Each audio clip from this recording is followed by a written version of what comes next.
Halo teman-teman, di video ini kita akan memberikan sebuah video pembelajaran yang membahas seputar mata kuliah dari video dasar. Mari kita simak videonya.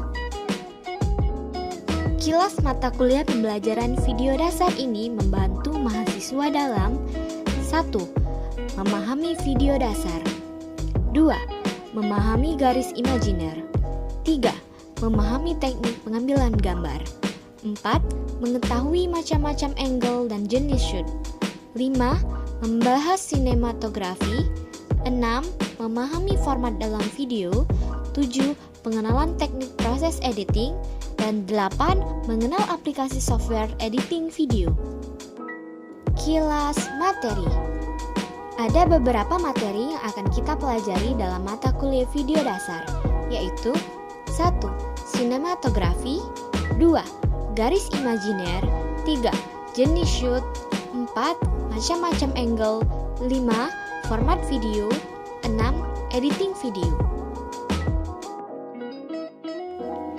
Baiklah, materi yang akan kita bahas dan kita fokuskan kali ini adalah materi sinematografi. Mari kita simak ya teman-teman. Ulasan pertama yang dibahas pada materi sinematografi yaitu apa itu sinematografi? Sinematografi ialah menulis dengan gambar bergerak yang tersusun dari sinema dan grafi.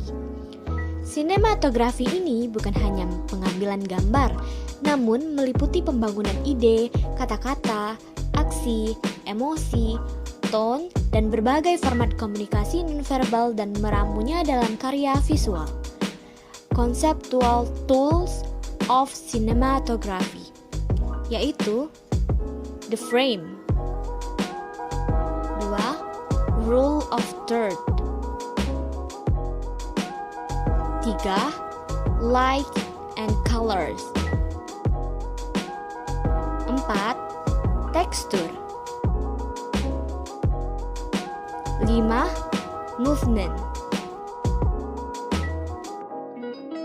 6. Establishing 7. Point of view. Unsur-unsur sinematografi. Unsur sinematografi secara umum dibagi menjadi 3 aspek yang mencakup banyak teknik yang dapat dilakukan melalui kamera. 1. Shoot atau take.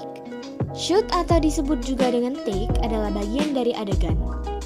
Satu shoot film adalah rekaman gambar mulai kamera diaktifkan atau on, hingga kamera dimatikan atau off. Dalam satu shoot umumnya memiliki durasi lebih dari 1 detik hingga beberapa menit. Kedua, scene atau adegan. Scene adalah istilah yang merujuk pada tempat atau setting di mana peristiwa itu berlangsung. Dalam satu scene terdiri dari satu shoot atau rangkaian beberapa shoot yang disusun secara berurutan. 3. Sequence. Sequence merupakan rangkaian scene atau shoot yang membentuk unit naratif berbeda. Biasanya dihubungkan oleh satu kesatuan waktu maupun lokasi. Satu sequence dapat berlangsung pada satu setting atau di beberapa setting. Teknik dasar sinematografi.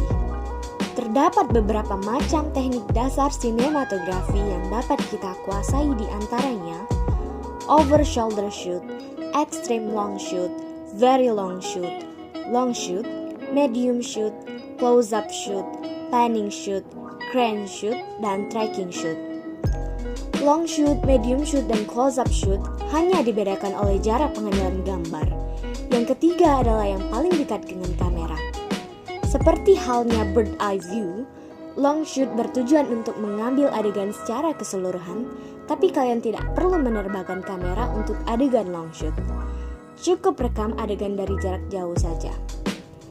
Sementara itu, medium shoot berguna untuk menekankan apa yang dilakukan objek dengan mencakup seluruh tubuhnya saat merekam. Extreme long shoot biasa digunakan untuk menunjukkan suatu wilayah yang luas dengan berbagai objek. Nah, kalau close up shoot memperlihatkan karakter dari atas kepala sampai ujung kaki.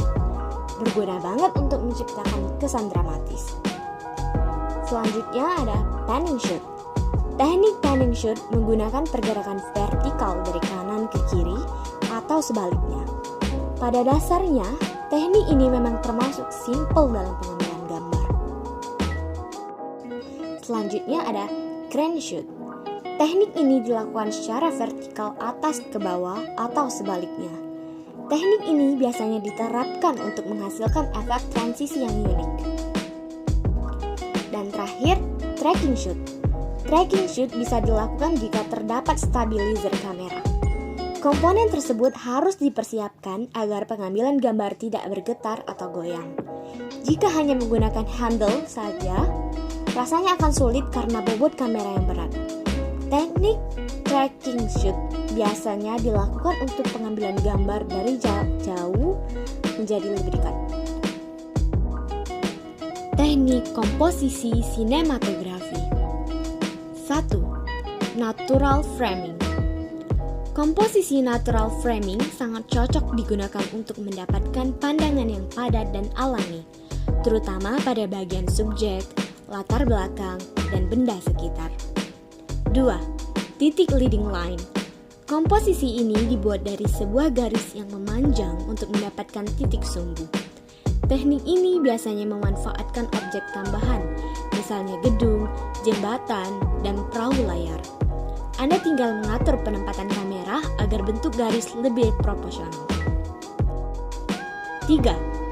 Static composition. Komposisi ini dapat membuat karya sinematografi lebih tenang. Jadi, teknik ini kebanyakan menggunakan garis vertikal dan horizontal. Kedua garis tersebut secara teori memang bersifat menenangkan. Pencahayaan dalam sinematografi. 1. Key light. Key light merupakan unsur cahaya utama dan paling banyak digunakan untuk pengambilan gambar. Pencahayaan ini biasanya dilakukan dari arah depan samping objek utama. Selain itu, pencahayaan ini termasuk yang paling terang dibandingkan lainnya. 2. Fill light. Dibandingkan key light, fill light memang harus lebih redup. Hal ini karena fungsi utamanya sebagai penghilang gelap bayangan dari key light. Apabila shooting outdoor, pastikan fill light sudah cukup terang agar seimbang dengan sinar matahari. 3. Backlight. Biasanya pencahayaan ini ditembak dari arah belakang objek. Tujuannya adalah untuk mempertegas ruang 3 dimensi yang biasanya ada pada layar. Dengan demikian, efek cahaya akan menampilkan detail objek, sedangkan area lainnya tetap gelap. 4. Butterfly lighting. Pencahayaan ini biasanya digunakan dalam dunia fashion. Teknik ini sangat cocok untuk model wanita dengan tulang pipi tinggi dan wajah ramping. Hal ini karena efek yang ditimbulkan membuat wajah tampak lebih bulat. 5. Chiaroscure lighting. Jenis pencahayaan ini biasanya digunakan untuk film hitam putih karena terlihat kontras. Biasanya, cahaya hanya memperlihatkan satu wajah tokoh, sedangkan yang lainnya tampak gelap. Hal ini dilakukan untuk mendapat efek 3D yang utuh. Oke teman-teman semua, sekian video penjelasan materi sinematografi. Semoga teman-teman semua bisa paham dan dapat menambah ilmu pengetahuan dan wawasan dari video ini. Terima kasih.